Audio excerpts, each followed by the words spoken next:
Hey guys, I'm going to give you a little guide on the last section of the Daedalus Icarus myth we've been reading. I'm going to find some verbs, help you out with some tricky parts. So, as we're looking on this first line, Yam in parte laiwa erat samos, we need to find our verb first, of course. And so, our verb is going to be the verb we've had for a very long time. Erat was.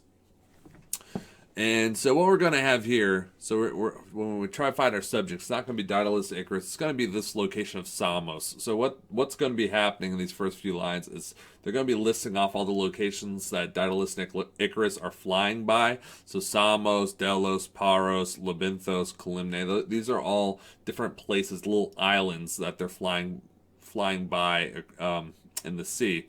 So and take parte as on the side, so they're going to be looking over to the right side, the left side, seeing these different islands. So know that is what's going on there. And I don't really know why they put these in parentheses, but it's just again, it's just talking about some more locations that here they relinquer on that they had like left behind, that they had flown past already. All right, as we keep going, all right, we'll find another erat. Again, all this is a list of islands. All right, and when you get to Facunda, it's going to be describing the island of Calymne as rich in something. It's going to be known for something. So in the first few lines, we're just talking about these different locations. As we transition to the third line, though, we have puer in volatu gaudere coepit et ducum desuerit. So here we have two verbs in this sentence. As we're looking again, we're looking for anything that ends in OST, MUSTISNT, and we get coepit. All right. Now we know that ends in T, so we need a singular subject for that. We go to the beginning, we find out our puer. Puer is, of course, referring to Icarus. So Icarus is going to begin to do something. All right. After the and here, we look and we find our next verb is right there. So, pretty simple little phrase there. And as we keep going, as we start our new sentence, Icarus ab cupidine tractus altius iter agit. All right, we find our verb out here at the end, agit. Again, singular. Nominative is going to be Icarus, governing that. So Icarus is going to be doing that. The note here for iter is it looks nominative, but it's not. It's actually neuter third declension, so it's accusative. So this is going to be receiving the action of egit. So just know that. And ob cupidine tractus, just know, tractus, it's a participle, ends in us, so it's going to be describing Icarus. So take that after you translate the main sentence. All right, and then we get our next sentence here, Vicinia solus keras vinctus molit. All right, again, we go to the end. We find our verb ends in T. All right.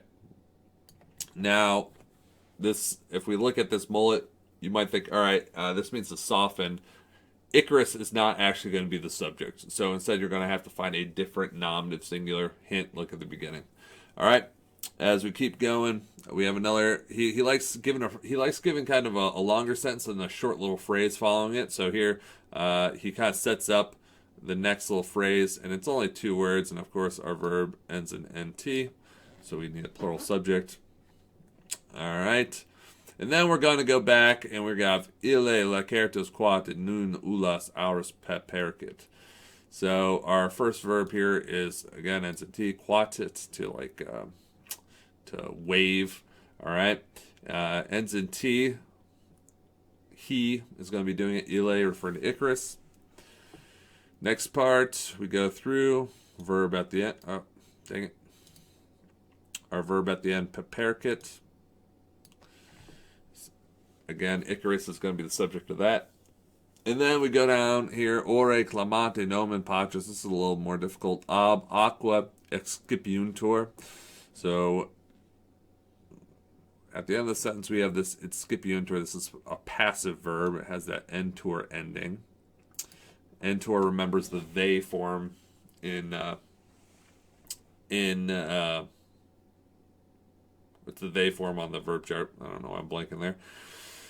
And that's actually going to be referring back to aura. Now, why that might take you some. I don't know why he made mouth plural. Obviously, it's Icarus that's doing some shouting here, so it should be singular. I guess he made it plural for meter, or he's doing like a royal we kind of thing. I don't know. So just know excipiuntur is referring to his mouth, his face here. That's shouting. Yeah, so that's a little tricky.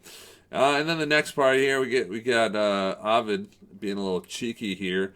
He just know he says Pater and Felix nec jam pater. So he's calling him a father. Nec jam means no longer, not anymore. So he's being a little spicy there. All right.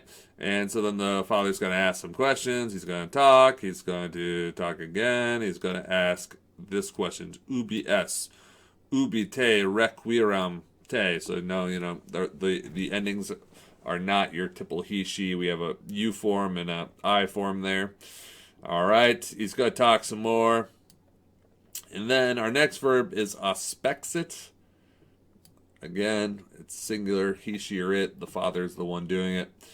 And then as we keep going down, suis artes devoit. In our next phrase, devoit is our verb. Daedalus is understood to be the subject. And then finally, we get condidit. Now this is a little funky too. I probably should have made note. Corpus is also a neuter third declension, so that's the accusative. So condidit means to here to place, to put. Daedalus is the one doing that. All right, so hopefully you'll be able to get through the section. It's actually pretty simple. There's a lot of really just short little phrases, so hopefully you won't get hung up on anything. Again, if you do need help, I will be having office hours again on Wednesday from 11 to 12.